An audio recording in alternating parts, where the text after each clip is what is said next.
하나님께서 주시는 말씀입니다. 고린도전서 7장입니다. 7장 29절에서 35절까지 말씀입니다. 우리 29절에서 35절 우리 한 절씩 교독하시고 마지막 절 합독하시겠습니다. 형제들아, 내가 이 말을 하노니 그 때가 단축하여진 고로 이후부터 안에 있는 자들은 없는 자같이 하며 우는 자들은 울지 않는 자같이 하며 기쁜 자들은 기쁘지 않는 자같이 하며 매매하는 자들은 없는 자같이 하며 세상 물건을 쓰는 자들은 다 쓰지 못하는 자같이 하라. 이 세상의 외형은 지나감이니라.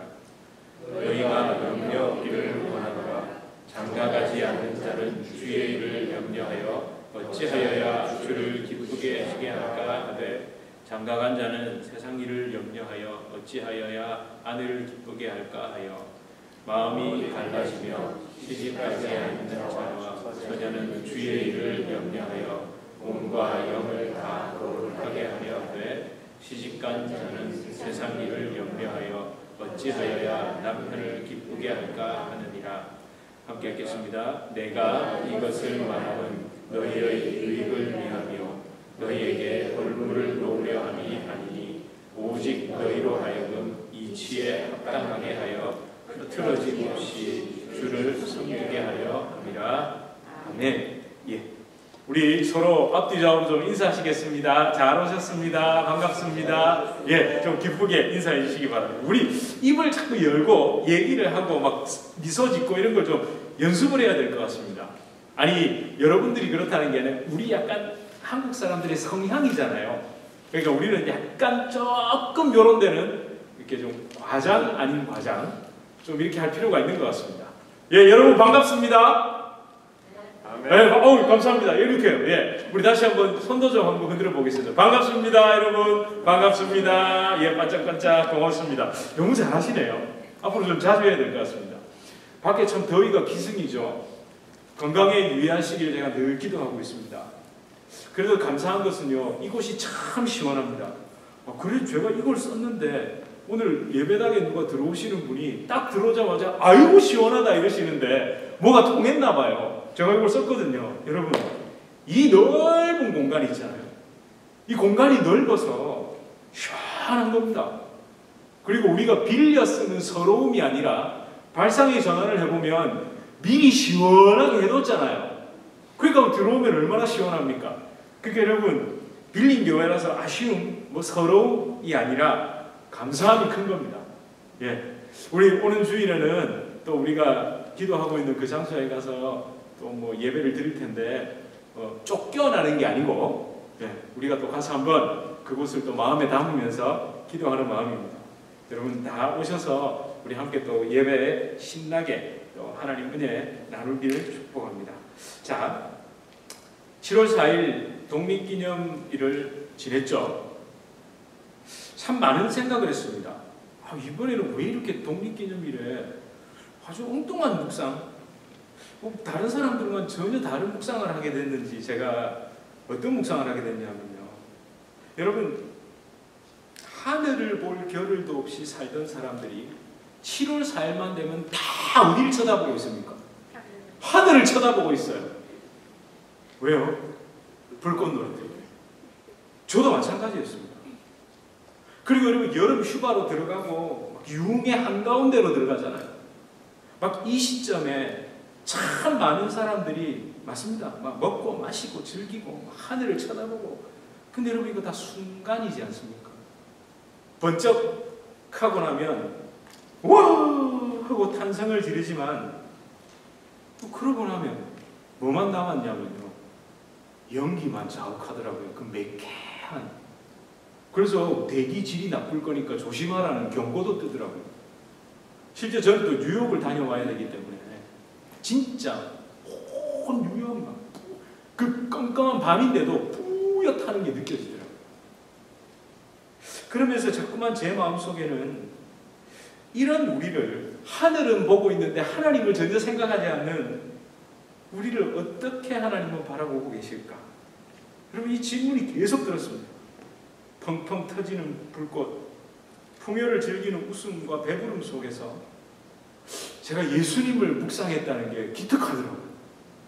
예수님 생각이 그렇게 나는 게, 제가 지금 뭐 분위기를 좀 가라앉히려고 하는 말이 아니라, 여러분 분명 우리는요, 이런 어지러운 세상, 다들 들떠있는 세상 속에서 하나님의 세밀한 음성을 듣고 따라가는 사람들 아닙니까? 아멘? 여러분, 우리 그런 사람들입니다. 모두가 그렇게 살고 모두가 그 길을 갈 때 우리는 다른 길을 가고 다르게 살아야 하는 그런 사람들이잖아요.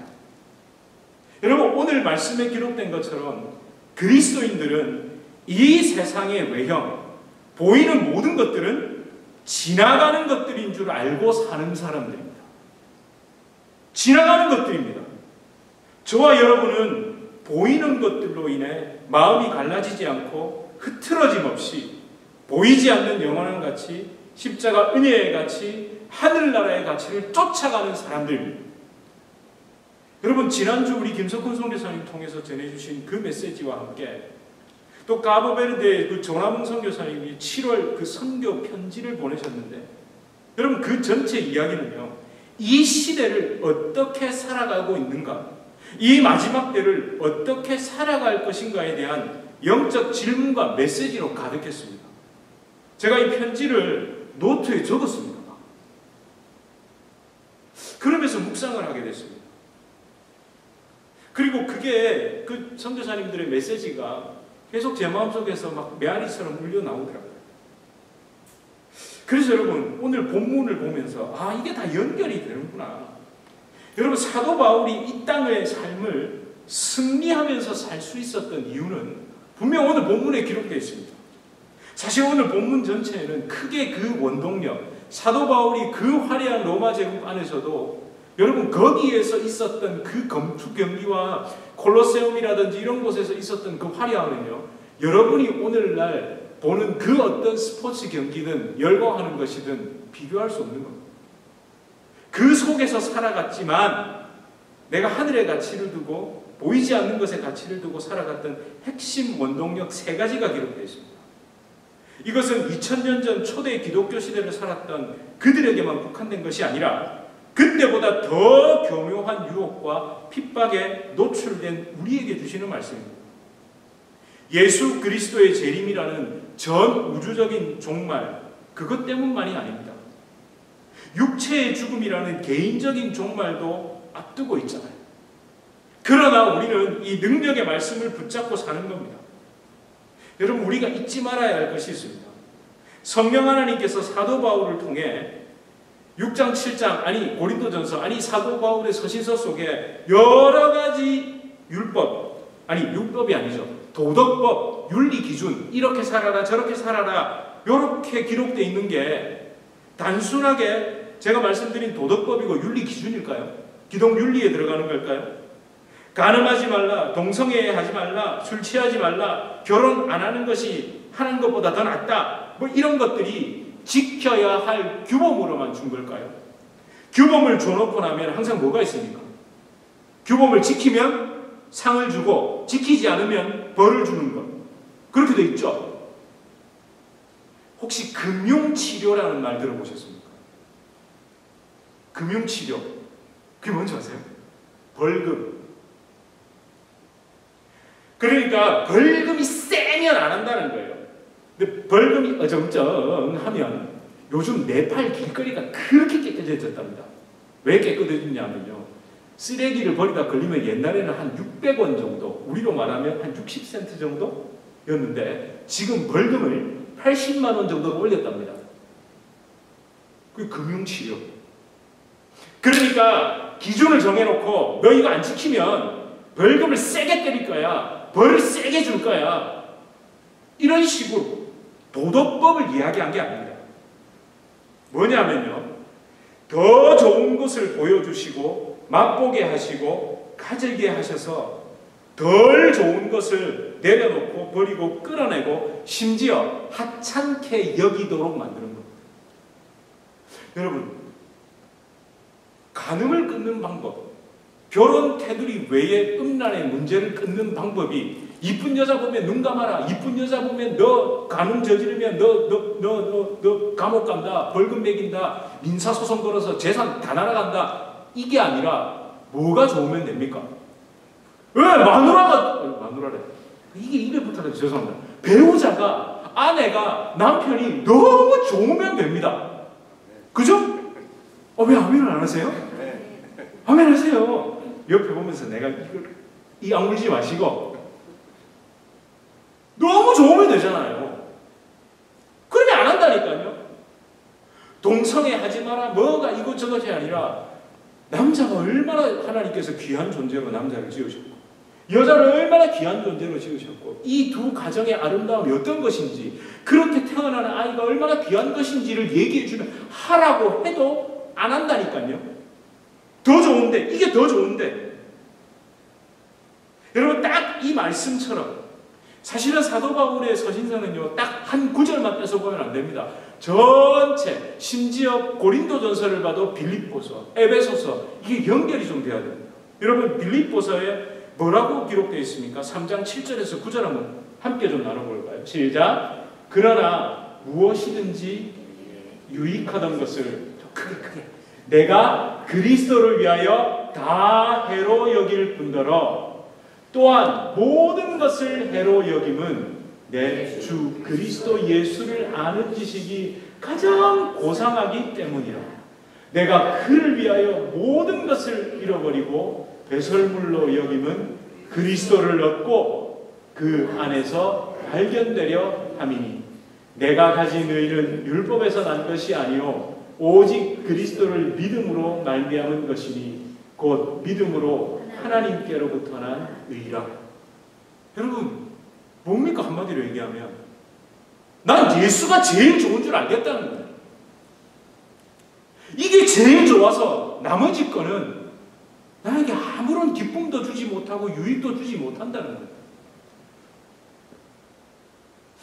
여러분 이런 마음이 우리 안에 가득한, 저는 사실 오늘도 예수로 충만한 애를 부르고 싶었는데 저 안에 왜 그런 생각이 드는지 모르겠어요. 뭐 3주 연속 똑같은 찬양 하나 이런 분 안 계시죠? 안 계실 줄 있습니다. 여러분도 부르고 싶으셨던 것 같아요. 자, 다음 주에 하겠습니다. 여러분 예수로 크게 보십시오. 있으면 감사, 없어도 그만.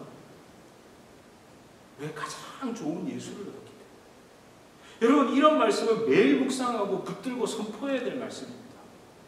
저는 이 말씀을 묵상하면서 이 표현하기가 좀 그런데 사도 바울의 호탕한 웃음이라고 해야 될까? 넘치는 막 터져나는 기쁨? 다 배설물이고 다 해로 여기고 아이고 참 내가 그거 왜 그랬을까? 그게 뭐 좋다고? 자신에게 유익했던 것, 즐겼던 모든 것들 거기에 더하여 그 보이는 모든 것에 내가 마음이 빼앗겼던 것이 안타까워지고 시간이 아깝고 내가 왜 그랬을까? 저는 아직도 제가 청년 시절에 저희 청년부 부장 집사님이 저희를 볼 때마다 하셨던 이야기를 잊을 수가 없습니다. 그분은 좀 예수님을 늦게 만났습니다. 저희를 볼 때마다 부러워 죽겠대요. 저는 그분이 너무 부러웠어요. 사업을 크게 하셔가지고 돈을 많이 버셨거든요. 막 저희한테 맛있는 것도 막 사주시고 청년부를 위해서 막 그러실 때마다 뭐라고 하시냐면 우리가 너무 부럽대요. 왜? 이유가 뭘까요? 이 젊은 날에 예수님을 알고 그렇게 예수님이라면 그냥 좋아서 어쩔 줄 모르는 여러분들을 보니까 너무 부럽다.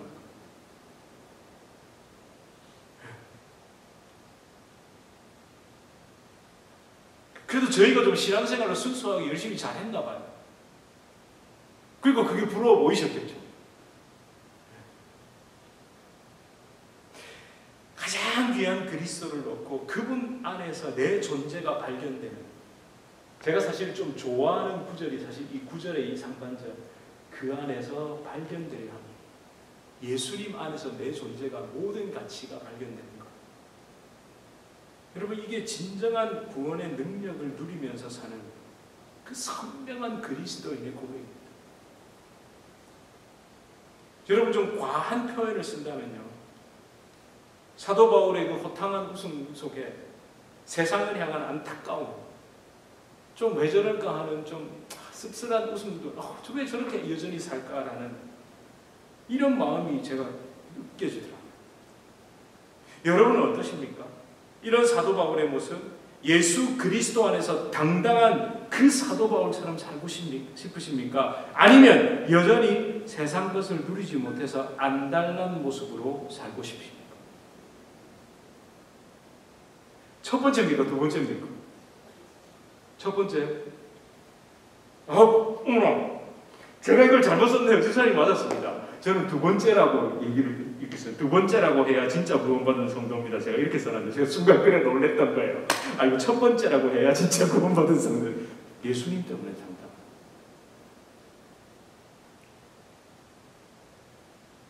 예수님 때문에 당당한. 내가 입은 옷, 내가 사는 집, 내가 누리고 있는 이 세상에서 불리는 호칭이라든지 그런 명예가 아니라 정말 내가 예수 안에서 발견된 것 때문에 당당한 그런 사람들이 되길 진심으로 여러분 축복합니다. 정말 축복합니다. 여러분, 이 비결 제가 세 가지라고 말씀드렸잖아요. 이 세 가지. 사실은 첫 번째는요, 재림의 임박성을 늘 기억해야 이게 됩니다. 또 두 번째는요, 지나가는 것에 마음을 빼앗기지 않는 겁니다. 사실 31절에 있죠. 그리고 35절에 이 첫 번째, 두 번째가 되면 자동으로 되는 겁니다. 재림의 임박성과 지나가는 것에 마음을 빼앗기지 않으면 자동으로 되는 게 35절에 뭡니까? 흐트러지지 않는 마음, 한 가지의 마음으로 인생을 살아내게 되어 있습니다. 먼저 29절에 강조된 그 재림의 임박성을 좀 살펴봅시다. 여러분, 우리 함께 다시 읽어볼까요? 29절입니다. 시작. 그때가, 형제들아, 내가 이 말을 하노니 그때가 단축하여진 고로 이후부터 안에 있는 자들은 없는 자 같이 하며 이렇게 쭉 나오죠. 그 핵심이 뭡니까? 그때가 단축하여졌다. 단축해졌다. 여기서 여러분, 그때는 여러분 들어보셨죠? 헬라어에서 시간을 두 가지로 나눈다고요. 카이로스와 크로노스. 들어보셨을 겁니다. 여러분, 여기서 사용한 건 카이로스입니다. 크로노스는요, 산술적인 시간입니다. 다시 말해서 그냥 하루, 이틀, 사흘, 나흘, 1시간, 2시간, 몇 년, 몇 월, 며칠, 이걸 의미하는 겁니다. 하지만 그 카이로스의 시간은요, 산술적인 시간, 하루, 이틀, 사흘, 나흘, 몇 년, 몇 월, 며칠에 특별한 의미가 부여되는 걸 카이로스라고 합니다. 그러니까 한국 사람들에게, 여기 우리 사는 사람들 말고 그냥 말 그대로 대한민국 한반도에 사는 그 한국 사람들에게 7월 4일은 무슨 날이죠? 아무 날 아닙니다. 그냥 날입니다. 근데 우리에게는 7월 4일 하면 독립기념일이죠. 미국인에게. 이런 겁니다. 그렇다면 오늘 이 본문에서는요, 카이로스, 바로 예수 그리스도의 재림의 때를 의미합니다. 그리고 그 예수 그리스도의 재림의 때가 곧 다가왔다고 말합니다. 단축됐다고 말합니다. 그런데 여러분, 이런 생각을 해보세요. 성경 2000년 전에 기록된 성경에는 계속해서 그때가 어떻게 됐다고 얘기합니까? 단축됐다 그러고 곧 오신다 그러고 계속 그렇게 얘기하잖아요. 그럼 우리 머릿속에는 무슨 생각을 하죠? 에이, 얼마나 지났습니까? 2000년이나 지났는데, 그죠? 요게 문제입니다. 여러분, 이것처럼 어리석을 생각이 없습니다. 곧 온다고 그랬는데 2000년 지났잖아. 이거 정말 말 그대로 인간의 시간 개념, 크로노스의 시간 개념으로 생각하는 겁니다. 하루, 이틀, 사흘, 나흘, 다섯, 여섯, 이게 2000년을 지났다는 거예요. 근데 영원하신 하나님의 시간, 절대 이해할 수 없는 그 인간의 시간 속에서는 하나님의 크로노스, 하나님의 카이로스를 사실 이해할 수는 없죠. 그러나 성경은 분명히 이야기합니다. 베드로 사도가 뭐라고 이야기합니까? 베드로후서 3장 8절인데요. 제가 읽어드릴게요. 사랑하는 자들아, 주께는 하루가 1000년 같고 1000년이 하루 같다는 이 한 가지 사실을 잊지 말라. 이게 굉장히 중요한 포인트입니다. 사도들은 실제로 예수님이 곧 오실 줄 알았습니다. 하루, 이틀, 사흘, 나흘 이렇게 생각해서 곧 오실 줄 알았다. 근데 베드로가 뭘 깨달았냐면, 맞아. 하루, 이틀, 사흘, 나흘이 아니라 하나님은 영원 속에 계시는 분이지 아, 이걸 내가 단축됐다고 해서 몇 년 뒤에 이렇게 생각할 수 없구나 하고 사도들이 행한 것 중에 가장 중요한 게 뭔지 아십니까? 바로 복음서를 기록하는 겁니다. 아, 이거 우리가, 왜냐하면 자기가 살아있을 때 곧 오실 줄 알았으니까. 그러니까 성령의 감동으로 예수님의 기록을 남기기 시작했고 베드로도 기록하기 시작했던 거예요. 그러면서 이 한 가지 사실을 잊지 말아라. 인간의 크로노스의 개념, 하루 이틀 사흘 나흘의 개념이 아니라 하나님의 카이로스의 개념 속에서 이 재림을 생각해야 된다는 것. 그리고 영원 속에서는 하나님은 현재밖에 없거든요. 이거 꼭 기억하세요. 영원, 이터널, 그 속에는 과거, 현재, 미래가 있는 게 아니라 현재밖에 없습니다. 현재. 그러니까 곧 오시는 게 맞죠. 여러분, 저는 이 부분을 굉장히 자주 계속 강조하려고 해요. 여러분, 그리고 오늘 본문에 집중해 본다면 그 때가 단축하여진 거로 해서 단축으로 번역된 수스텔로라는 요 단어에 좀 주목할 필요가 있습니다. 요건 또 왜 썼을까요? 단축했다는 말. 수스텔로라는 이 단어를 여러분, 그리스 로마 사상을 흔든 겁니다. 수스텔로를 사용한 거. 이 단어가 어떤 의미냐면요, 시간이나 간격이 더 짧은 컴파스로 그려진다라는 뜻입니다. 제가 이해를 돕기 위해 애들 책상에서 컴파스를 가져왔습니다. 요렇게 해서 딱 찍어서 한 바퀴를 돌리는 것과 요렇게 해서 한 바퀴를 돌리는 게 어떻습니까? 이렇게 해서 돌리다가 이렇게 해서 돌리면 더 빠르죠? 단축됐다는 의미가 그겁니다. 그러면 이게 그리스 헬라 사상이랑 무슨 관계가 있느냐? 여러분, 그리스 로마 사람들은요, 그 당시의 사상은요, 우주 만물과 역사가 일정한 간격을 두고 순환한다고, 똑같이 순환한다고 생각했습니다. 회귀를 들어보셨습니까? 회귀. 여러분, 이걸 받아들여서 발전시킨 사람이 니체입니다. 니체. 영원 회귀. 그러니까 똑같은 것이 영원하게 계속 반복된다는 거예요. 그런데 맞기는 맞죠. 그래서 이런 얘기 들어보셨나요?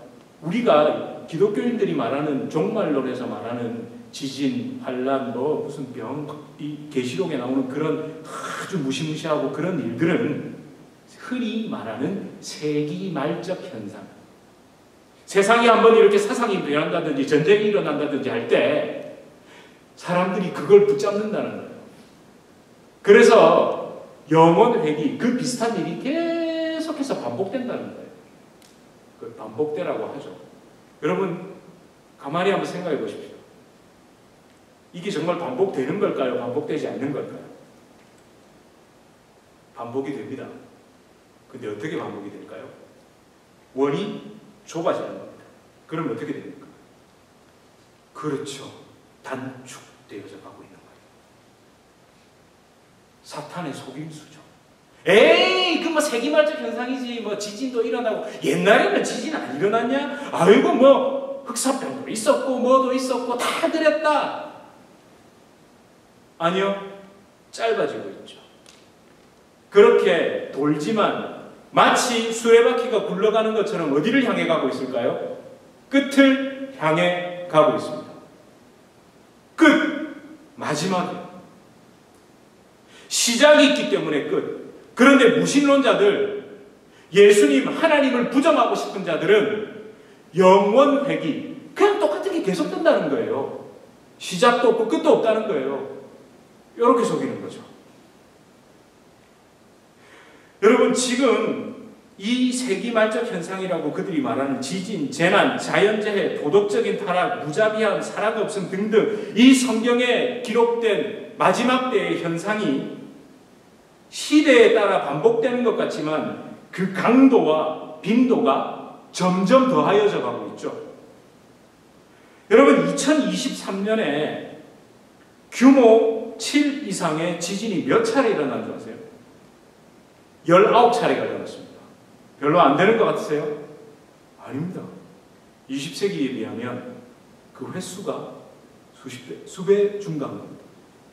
6 이상은요, 129회가 증가했습니다. 여러분 지금 지구온난화 이런 거 많이 떠들고 있죠. 예? 근데 반대편에는 기후회의론 들어보셨나요? 지구온난화, 그러니까 이산화탄소의 농도가 높아져서 지구의 온도가 올라가는 게 아니라 지구의 온도는 늘 사이클을 가지고 있었다는 거예요. 그래서 그거와 상관없다. 이런 주장도 있다는 것도 아시죠? 아니, 태양의 흑점 폭발이 오히려 더 지구의 기온에 더 영향을 미친다. 여러 가지 이론들이 있습니다. 그런데 우리는 이 두 가지를 좀 집중해 봐야 됩니다. 첫 번째는요, 이 지난 100년 사이의 상승 곡선이 너무 가파르다는 거예요. 그러면 회의론이 맞느냐, 지구온난화가 맞느냐로 싸우는 게 아니라 더 중요한 게 뭐냐면요, 저와 여러분의 먹거리입니다. 기온 상승이 급격하면 농업 생산할 수 있는 환경이 달라지기 때문에 지금 모든 물가가 폭등하는 여러 가지 이유의 그 밑에는요, 식량 가격의 변동이 있다는 걸 아셔야 됩니다. 어쩌면 우리는요, 시장에 가서 올랐네, 아유, 요즘 물가 올랐네 해도 살 수 있는 능력이 있는 분들은 그렇게 안 다가옵니다. 물가가 1불, 2불만 올라도 정말 후덜덜한 사람들에게는 이게 엄청난 겁니다. 여러분, 또한 이 더위와 이상기후에 얼마나 고통받고 힘들어하는 그 저소득층들. 저는 지금도 계속 전기비 얼마 나올까 막 이 고민하거든요. 전기비.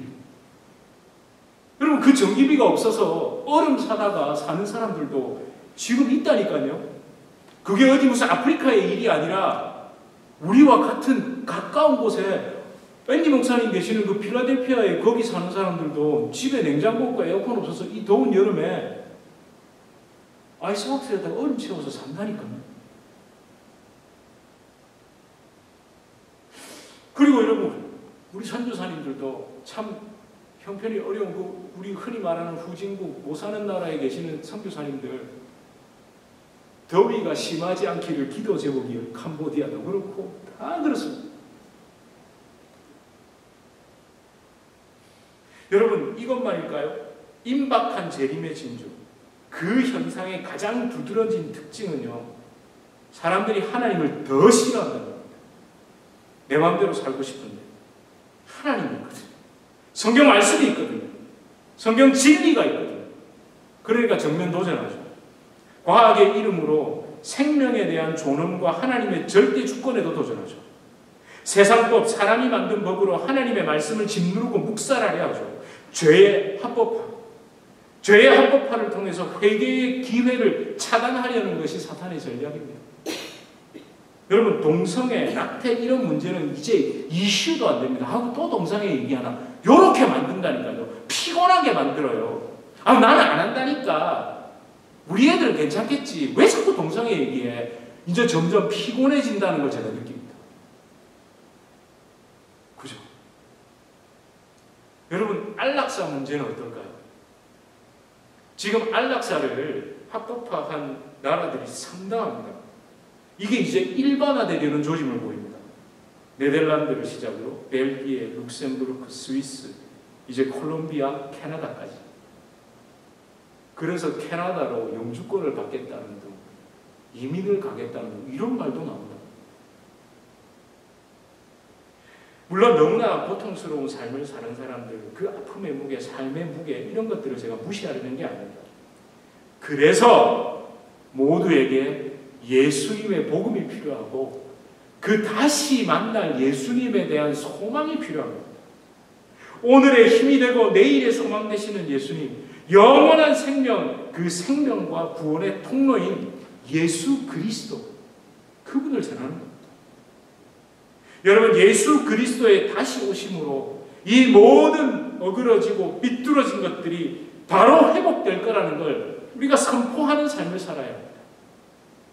온전하고 완전한 회복, 그 안에서 예수님과 영원히 동행하며 말할 수 없는 기쁨으로 살아간다는 소망을 전하는 것, 그게 교회의 사명이고 성도의 사명인 겁니다. 저와 여러분, 우리의 남은 삶의 목적이 정말 이런 것이 되길 원합니다. 여전히 땅의 가치에 몽매인 삶이 아니라 내가 죽은 그 자리에 나 대신 사시는 예수 그리스도, 그분이 나를 통해 온전히 드러나는 그 은혜의 삶, 진정한 신비로운 삶을 사시길 축복합니다. 제가 사실 열심히 설교문을 정리하다 보니까 이미 첫 번째 재림의 임박성에서 길어져 버렸습니다. 다 쓰고 다 말하지 않겠다고 맨날 각오하는데 첫 번째 하고 시간이 다 됐거든요. 그래서 오늘은 여기까지. 아멘? 예, 이럴 때는 아멘을 크게 하시네요. 오늘은 딱 여기까지. 아멘. 여러분, 진짜 그 때가 단축됐습니다. 비슷한 현상이 늘 일어나는 게 아니라 그저 참 바울이나 이 성경을 기록한 분들이 단어 하나를 쓸 때도 굉장히 조심해서 썼다는 거예요. 성령의 감동을 구하면서. 저도 몰랐습니다. 단축됐다는 의미가, 우리는 이렇게 된 길이가 이렇게 짧아졌다고 생각하는데 보세요. 그때 그 사람들은 이렇게 배기를 한다는 걸, 아니 거기에 속지 마세요. 그 원이 좁아졌어요. 여러분, 그걸 여러분이 2000년 전에 그 그리스 로마 사람들이라고 생각을 해보면요, 소름 돋을입니다. 그렇구나.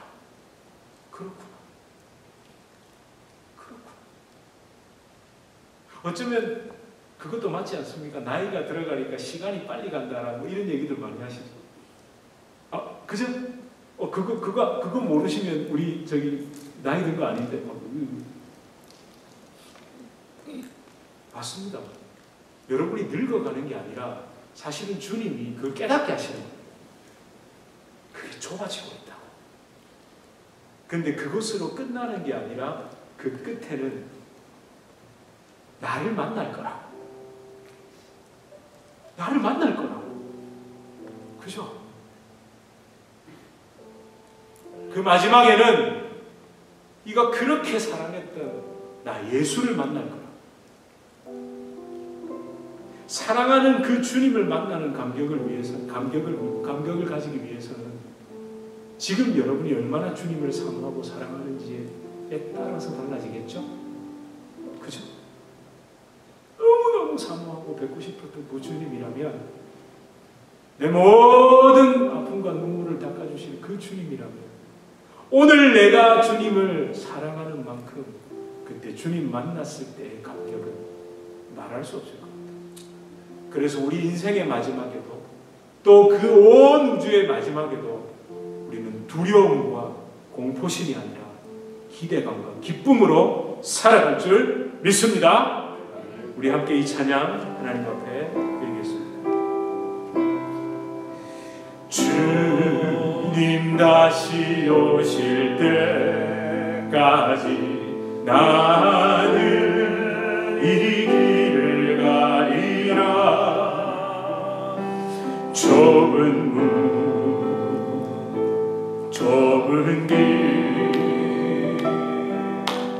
나의 십자가 지고, 나의 가는 이 길, 나의 가는 이 길 끝에서 나는 주님을 보리라. 영광에 내 주님 나를 맞아주시리,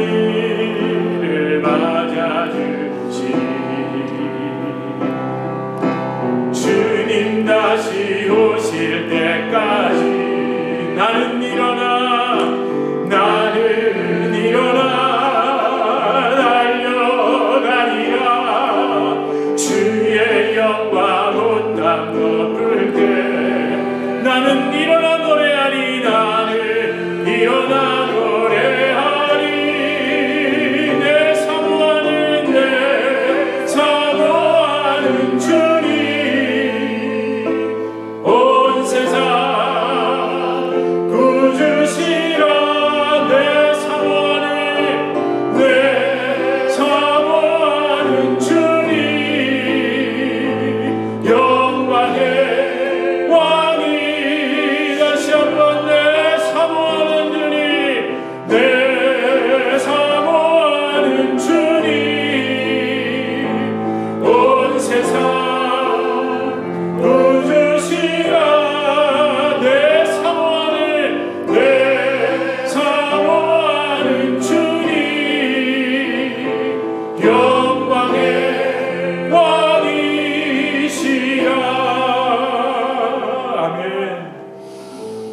정말 여러분 예수님을 가장 사랑하면요, 안달복달하는 그거 내려놓을 수 있습니다. 와, 이거 교회가 왜 이것 때문에 이랬지? 라는 마음이 듭니다. 우리 시간 주님 그 마지막 때가 단축되어졌다고 하는데, 와, 여전히 내가 예수 아닌 걸로 만족함으로 그 기쁨을 얻으려던 그 어리석은 삶에서 떠나 주님 더 사랑하고 더 기뻐하고 더 감사하고 말씀 가운데, 기도 가운데, 예배 가운데 늘 주님을 더 느끼고 주님 때문에 아무 부족함이 없는 그 마음의 충만함으로 살아갈 수 있게 해달라고 우리 시간 함께 기도하시겠습니다. 주님, 하나님, 저도 아까 따라하는 게 참 어렵습니다. 하나님, 언제 주님을 실천합니까? 하나님, 저에게 안 닮은 거라는 게 뭡니까? 노래 부르는 그것이 무엇입니까? 제발 안 닮은 따라하지 않게 해주시옵소서. 그래서 오늘을 정리할 수 있게 해주시옵소서. 오늘을 아버지 하나님, 제가 끊어내고 하나님 그렇게 살아갈 수 있게 해주시옵소서. 하나님이 이거 아버지 하나님, 아무리 하나님이 주시는 것이라도 하나님과 모이는 것에 안달복달하지 않게 해주시옵소서. 하나님 얼마나 아까운 시간, 하나님 혹시라도 그는 후회하지 않게 하여 주시옵소서. 아버지 하나님 도와주시옵소서. 아버지 하나님 도와주시옵소서. 내 사모하는 주님 때문에 아버지 내가 모든 것으로 만족할 수 있게 해주시옵소서. 하나님 말할 수 없는 신비 가운데로 들어갈 수 있고 은혜 가운데로 들어갈 수 있도록 하나님 그런 믿음의 삶 우리 성도님들 살아갈 수 있도록 주님 축복하여 주시옵소서. 주님 감사합니다. 주님 감사합니다. 하나님 그 때가 단축되어졌다고 말합니다. 2000년이나 지났는데가 아니라 세상의 그 컴파스가 좁아졌습니다. 하나님 이걸 모른다면, 아니 이걸 모르기 때문에 그렇게 살아가는 겁니다. 하나님, 우리 마지막은 그렇게 모든 허망함으로 끝나는 것이 아니라 내 주님, 너무도 사모하는 그 주님 만나는 그분 얼굴 때문에, 그분과 함께 있음 때문에 그 어떤 결핍도, 그 어떤 아쉬움도, 그 어떤 아픔도 누리지 않는, 보이지 않는 그 주님 안으로 들어가는 겁니다. 하나님, 우리 지금 여기서도 맛볼 수 있습니다. 지금 여기서도 그것으로 충만해야 합니다. 하나님, 우리의 남은 삶이 그 하나님 만나는 소망으로, 주님 사랑함으로 가득한 그런 아름다운 우리의 남은 인생 될 수 있도록 축복하여 주시옵소서. 주님 감사합니다. 예수님 이름으로 간절히 기도드립니다. 아멘.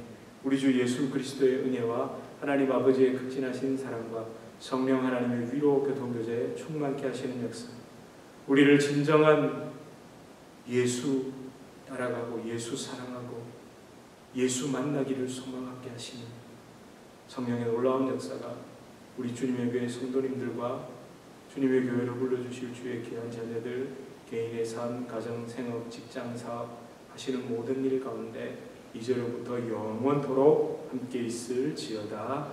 아멘.